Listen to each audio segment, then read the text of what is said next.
Hello students, welcome to bio roots. आज हम लोग पढ़ने वाले हैं क्लास 11 ह्यूमन हार्ट का topic cardiac conduction. With this hope you all are doing well in your studies. Let's get started. Cardiac conduction का मतलब आप लोग समझ पा रहे होंगे। कार्डियक शब्द से हमारा मतलब है एनीथिंग रिलेटेड टू हार्ट। कोई भी चीज जो कि हमारे हार्ट से जुड़ी हुई होती है, हम लोग बायोलॉजी में उसको कार्डियक नाम दे देते हैं या इससे रिलेटेड नाम दिए जाते हैं उसे। एंड कंडक्शन से आप समझ सकते हैं कोई भी चीज, जैसे कि आप लोगों ने कंडक्टर्स के बारे में पढ़ा होगा कि कोई चीज कंडक्ट होना, आना या जाना, ठीक है, इसको हम लोग कंडक्शन बोलते हैं। अब इस टॉपिक को समझने से पहले हमें समझना पड़ेगा हार्ट बीट क्या होता है। वैसे तो ज्यादातर बच्चों को यहाँ पता ही होगा हार्ट बीट क्या होता है, बट एक बार और नजर मार लेते हैं व्हाट इज हार्ट बीट और उसके टाइप्स क्या क्या हैं। सबसे पहले देखा जाए तो हार्ट बीट। हार्ट बीट एक बहुत ही सिंपल शब्द है, इसमें समझ सकते हैं हार्ट बीट का मतलब होता है कि एक स्पॉन्टेनियस कॉन्ट्रैक्शन और relaxation of our heart muscles, जिसमें क्या होने वाला है, हमारे वेंट्रिकल्स कॉन्ट्रैक्ट करने वाले हैं या डायस्टॉल करने वाले हैं, जिसमें ब्लड हमारे हार्ट के अंदर आता है और वहां से बाहर जाता है। ठीक है, इस एक बीट को हम लोग हार्ट बीट कहते हैं। मैं आपको इस बार लिख के बताता हूं, लिख देते हैं the spontaneous contraction and relaxation of heart muscles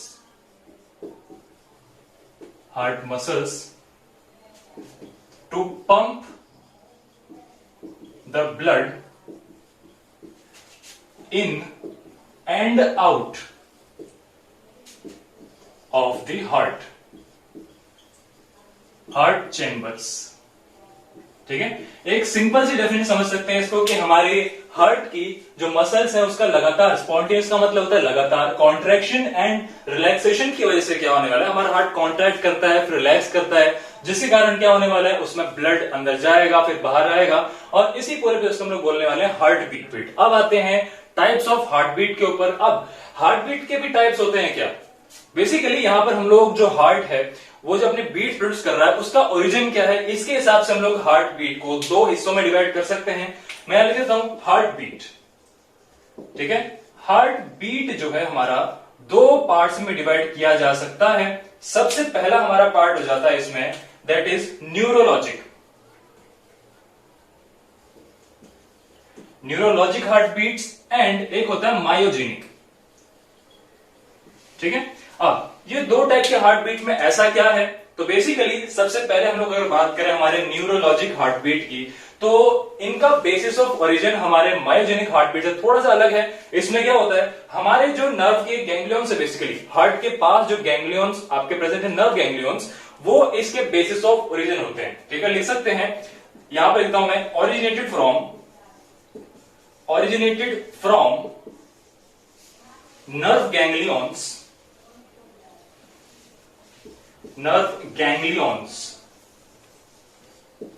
ganglion present near heart। ठीक है, तो बेसिकली कुछ नर्व फाइबर्स जो कि आपके हार्ट के पास मौजूद हैं, उनमें से इनका इंपल्स निकलने वाला है और ये जो है आपका न्यूरोलॉजिक हार्ट बीट कहलाया जाता है। मतलब ऐसा हार्ट बीट जिसका सोर्स ऑफ ओरिजिन जो है हार्ट के पास प्रेजेंट कुछ नर्व गैंग्लियंस है। ओके, अब आते हैं मायोजेनिक हार्ट बीट के अंदर। तो बेसिकली मायोजेनिक हार्ट बीट जो होती है ना, इस केस में क्या होने वाला है, आपके हार्ट की ही कुछ ऐसे टिश्यूज होते हैं जो कि मॉडिफाई हो जाते हैं और वो यहां पर एक खुद सेल्फ एक्साइटेशन कॉज करते हैं, जिस कारण आपका हार्ट बीट होने वाला है। ठीक है, लिख देते हैं, that is few patches, a patch of heart tissues। ठीक है, a patch of heart tissues that modifies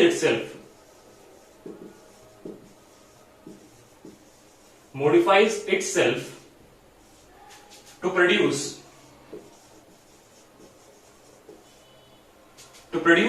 an impulse।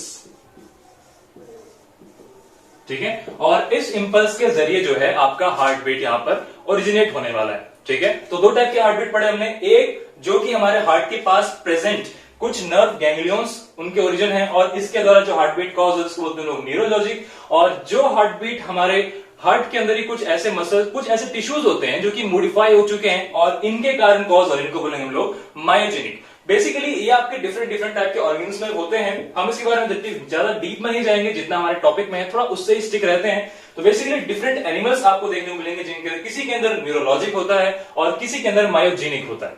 ठीक है, अब हम लोगों ने हार्ट बीट के बारे में पढ़ लिया है। अब हम लोग आते हैं कि ये हमें बेसिकली न्यूरोलॉजिक के ऊपर भी नहीं, हम मायोजेनिक पर ज्यादा फोकस करेंगे क्योंकि हमारे अंदर मायोजेनिक होने वाला है। ठीक है, अब इस मायोजेनिक हार्ट बीट का जो मैकेनिज्म है उसके ऊपर हम लोग आते हैं। ठीक है, अब आते हैं हमारे मेन टॉपिक पर, दैट इज कार्डियक कंडक्शन। अब इस कंडक्शन का मतलब हम समझते हैं। ठीक है, बेसिकली हम लोग लिख लेते हैं कार्डियक का मतलब anything related to heart, anything related to heart. ठीक है, सिंपल टर्म्स में ऐसा हो जाएगा। बेसिकली कार्डियक को आप एक तरह से हार्ट समझ सकते हैं। कंडक्शन का मतलब होता है कि पास ऑन, बेसिकली आप कोई चीज को पास कर रहे हैं, यहां से वहां लेके जा रहे हैं, इसको आप बोलेंगे कंडक्शन करना। तो ये जो हार्ट हम बना रहे हैं, लेट्स से हम लोग एक हार्ट बना के देख लेते हैं। ठीक है, अब हम लोग आते हैं इसमें मैकेनिज्म। ठीक है, इसके मैकेनिज्म के ऊपर हम लोग आते हैं। अब इस मैकेनिज्म को समझने के लिए हम लोग पहले यहाँ पर एक हार्ट का डायग्राम बनाते हैं, रफ डायग्राम, ताकि हमको एक ओवरव्यू मिल जाए, एक आइडिया मिल जाए कि किस तरह से कंडक्शन होने वाला है। ठीक है, अब ये हार्ट का डायग्राम आपका देखिए, थोड़ा बहुत आपको समझ में आ जाएगा क्या है, एक रफ आइडिया देख लेते हैं।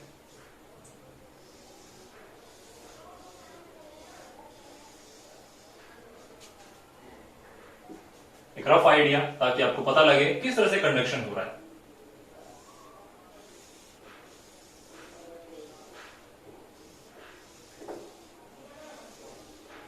चलिए,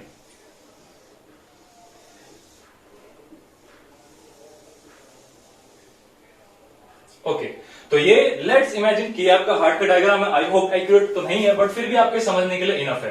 तो लेट्स से ये पार्ट आप जानते हैं क्या है, राइट ऑरिकल, ये आपका left auricle, right ventricle, left ventricle. ठीक है, अब हम लोग यहां पर जानने वाले मैकेनिज्म में आपके कौन कौन से हिस्से हैं इस हार्ट के जो कि इसमें कंडक्शन करने वाले हैं। सबसे पहले मैं लिखूंगा साइड में, वहां पर फिर आपको मेंशन करके दिखाता हूं। सबसे पहले जो इसमें आपका इस्तेमाल होने वाला है वो है आपका साइनो ऑरिकुलर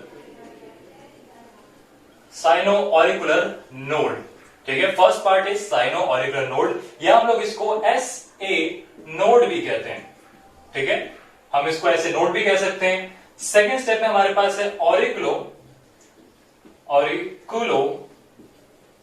वेंट्रिकुलर नोड। ठीक है, अब इस ऑरिकुलो वेंट्रिकुलर नोड को हम लोग AV नोड भी कह सकते हैं। ठीक है, now third part is bundle of his. Third part is bundle of his. ठीक है, fourth part is bundle branch. ठीक है, fourth part is bundle branch and fifth and the last part is पुरकिंजे fibres, या कुछ लोग इसको पुरकिंज fibre भी कहते हैं। नाउ अब ये सभी चीजें आपके पूरे कार्डियक कंडक्शन में इस्तेमाल होने वाली हैं। अब ये आपके हार्ट में कहां कहां पाए जाते हैं इसके ऊपर आते हैं। सबसे पहले साइनो ऑरिकुलर नोड। ठीक है, ये छोटा सा पैच जिसकी हम लोग बात कर रहे थे ना, मायोजेनिक हार्ट बीट के अंदर जो छोटा सा पैच आपका है मॉडिफाइड टिश्यूज का, वो यही है जो कि एक इंपल्स, एक सिग्नल तैयार करता है कि पूरे हार्ट को बीट करना है। ठीक है, अब ये पाया जाता है आपका इस हिस्से में। ठीक है, लेट्स से यहां पर आपका ये जो मॉडिफाइड टिश्यूज है, इसने क्या किया, एक इंपल्स सा यहां पर जनरेट कर दिया। ठीक है, अब ये मैं मेंशन कर देता हूं, this is your SA node. ठीक है, यही है आपका साइनो ऑरिकुलर नोड।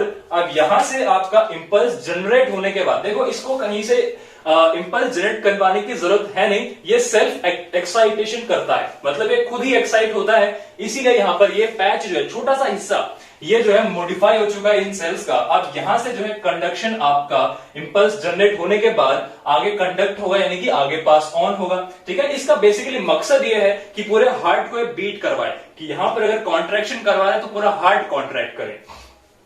तो यहां से अब ये क्या करने वाला है, एक्साइट होने के बाद ये ना पूरे इन ऑरिकुलर पार्ट्स को साइमल्टेनियस एक्साइटेशन देता है, कि ये पार्ट और ये पार्ट साइमल्टेनियस एक्साइटेशन करेगा। ठीक है, अब यहां से एक दिक्कत यह है कि जब इसमें से एक्साइटेशन पूरे हार्ट में फैल रही होती है ना, तो तो ये यहां से वेंट्रिकल्स तक नहीं जा पाती है, ठीक है, क्योंकि यहां पर आप देख पा रहे हैं इस तरफ आपको देखने को मिल जाएगा एन्युलर पैड, ठीक है। अब ये एनुलर पैड एक सेप्टम की तरह, एक डिवाइडर की तरह काम करता है, जो कि आपकी एक्साइटेशन के इंपल्स जो कि यहां पर बने हैं इनको आपके वेंट्रिकल्स तक आने तक रोकता है, ठीक है। इनको हम लोग कहते हैं एनुलर पैड्स। तो इसीलिए ऐसे नोड क्या करने वाला है, ये इंपल्स को यहां पास ऑन नहीं कर सकता है, इसीलिए ये इन इंपल्सिस को लेके जाता है, यहां पर आपके प्रेजेंट होते हैं एवी नोड बेसिकली, ठीक है। इस हिस्से में आपको देखने को मिलते हैं, इनको बोलेंगे हम लोग एवी नोड, ठीक है। अब यहां पर क्या होने वाला है, ऐसे नोड ने एक्साइटेशन क्रिएट किया कि आपके जो ऑरिकल्स हैं ये कॉन्ट्रैक्ट करेंगे, ठीक है। अब ये सिग्नल आगे पास ऑन हो चुका है एवी नोड को, इसलिए क्योंकि ये सिग्नल डायरेक्टली वेंट्रिकल्स तक नहीं पास ऑन हो सकते थे, तो यहां पर अब क्या होगा, एवी नोड तक ये सिग्नल्स जाते हैं। तो एवी नोड क्या करने वाला है, ये यहां से एक नया इंपल्स जनरेट करता है जो कि आगे आपके वेंट्रिकल्स तक जा सकता है, ठीक है। जो काम ऐसे नोड नहीं कर पाया, अब उसके लिए एक फ्रेश एक सिग्नल जो है आपका एवी नोड तैयार कर देगा।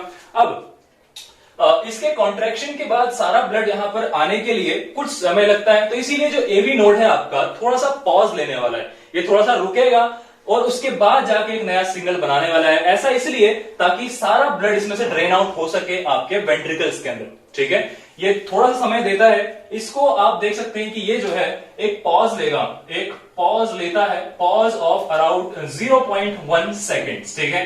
0.1 सेकेंड का पॉज लेगा और उसके बाद एक फ्रेश सिग्नल यहां से प्रोड्यूस करता है, और ये फ्रेश सिग्नल जो है आपका यहां से आगे जाने वाला है, ठीक है। एंड साइनो-ऑरिकुलर नोड का काम हमने समझ लिया है, यहां पर सिग्नल प्रोड्यूस करना और आगे इन पार्ट्स को साइमल्टेनियसली एक्साइट करना। अब जहां नहीं पहुंच सकता है तो इसके लिए उसने इस एवी नोड को काम पे लगा दिया। अब एवी नोड जो आपका है ये 0.1 सेकंड का पॉज लेगा एंड देन वो उसको आगे बंडल ऑफ हिस तक लेकर के जाने वाला है। बंडल ऑफ हिस बेसिकली आप समझ सकते हैं एक वो पार्ट है जहां से आपके ये जो ब्रांचेस है, देख पा रहे हैं यहाँ पे लेफ्ट और राइट वेंट्रिकल्स हैं, तो इन पे अलग अलग एक्साइटेशन का साइज काफी बड़ा है, तो इनको एक्साइट करने के लिए आपको थोड़ा सा कह सकते हैं और ज्यादा डीप में जाना पड़ेगा अपने फाइबर्स को लेकर के। तो इसीलिए यहां पर जहां से सेपरेट होने वाला है उस पार्ट को हम लोग बोलते हैं बंडल ऑफ हिस, ठीक है। ये छोटा सा आप कह सकते हैं कि उसी डिवाइडर जो है, इस डिवाइडर को हम लोग बोलेंगे यहां पर bundle of his, bundle of his, okay. Now इस बंडल ऑफ हिस के बाद यहां पर आगे आपके ये दो पार्ट्स में डिवाइड होने वाला है, और इन दो डिवाइडेड पार्ट्स को हम लोग बोलते हैं बंडल ब्रांच, ठीक है। तो बेसिकली एक तरह से जैसे आप देखते हैं ट्रीज की जो शाखाएं निकलती हैं, ब्रांचेस निकलती हैं, वैसे यहां पर भी, क्योंकि इसको और ज्यादा डीपली आप देखते हैं ब्लड में बेसिकली जो इतनी बड़ी बड़ी आर्टरीज और वीन्स होती हैं ये एकदम डीप में नहीं जा पाती हैं, तो क्या करते हैं डिवाइड करती हैं और कैपिलरीज बनाती हैं। वैसे यहां पर भी आपको देखने को मिलेगा कि ये आपका डिवाइड हुआ है, और इस डिवाइडेड पार्ट को जहां इसने दो बना लिया है इसको हम लोग बोलेंगे क्या, इसको बोलेंगे हम लोग बंडल ब्रांच, ठीक है। ये लिख सकते हैं हम लोग इसको बंडल ब्रांच। नाउ अब बंडल ब्रांच जो है आपका जब नीचे तक पहुंच जाता है तो इसको जरूरत है कि यहां से पूरे वेंट्रिकल का साइज भी काफी बड़ा है, तो इसीलिए उसको और ज्यादा डीप जाना पड़ेगा। तो यहां से इसके जो फाइबर्स है ये और ज्यादा डिवाइड हो जाते हैं, ठीक है। लेट से यहां तक जा रहे हैं, बेसिकली पूरे वेंट्रिकल को इसको कवर करना है, ठीक है। जब पूरे वेंट्रिकल को कवर करना है तो ये क्या करने वाला है, पूरे वेंट्रिकल्स तक अपने छोटे छोटे फाइबर्स पहुंचा देगा ताकि उसका एक एक सेल जो है आपका एक्साइट हो सके, ठीक है। अब एक चीज आप लोग जानते होंगे कि जो आपका हार्ट टिश्यू है, बेसिकली हार्ट आप देखते हैं जो बना हुआ है, इसका जो एक वॉल है ये आपका तीन वॉल से मिलकर के बना है, ठीक है। 3 वॉल्स। अब इन 3 वॉल्स के ऊपर मैं थोड़ा सा यहां पर आपको दिखाना चाहूंगा। देखिए यहां पर हार्ट के बेसिकली 3 वॉल्स हैं, ठीक है। एक आपका हो जाएगा, ठीक है, ये बाहर का आपका पेरिकार्डियम, एंडोकार्डियम, और उसके अलावा बीच में जो आपका है ये है मायोकार्डियम, ठीक है। ये जो बीच का वॉल आपको दिख रहा है इसको हम लोग बोलते हैं बीच की मसल बेसिकली, ठीक है। ये है आपका मायोकार्डियम, ठीक है। अब ये जो आपका मायोकार्डियम वॉल है, ये मिडिल वॉल, इसके अंदर आपके ये पुरकिंजे फाइबर, बंडल ऑफ हिस, ये सभी आपके यहां पर पाए जाएंगे, और यही वो बेसिकली आपके टिश्यूज हैं जो कि कॉन्ट्रैक्ट और रिलैक्स करते हैं, ठीक है। ये आउटर वाले नहीं, ये जो मिडिल में है आपका मायोकार्डियम, ये आपका कॉन्ट्रैक्ट और रिलैक्स करने वाला है। कोई आपसे पूछे सवाल कि बंडल ऑफ ब्रांच, आपका बंडल ऑफ हिस, ये सब कहां पाए जाते हैं, ये आपके पाए जाएंगे इस मिडिल मायोकार्डियम वॉल के अंदर, तो आई होप आपको एक वीडियो समझ में आई हो, आपको पता लगा हो कार्डियक कंडक्शन क्या होता है, किस तरह होता है। अगर आपको वीडियो पसंद आई है तो वीडियो को लाइक करें, शेयर करें, सब्सक्राइब करें चैनल को। मैं मिलूंगा आपसे अगली वीडियो में। अंटिल स्टे ट्यून, जय हिंद।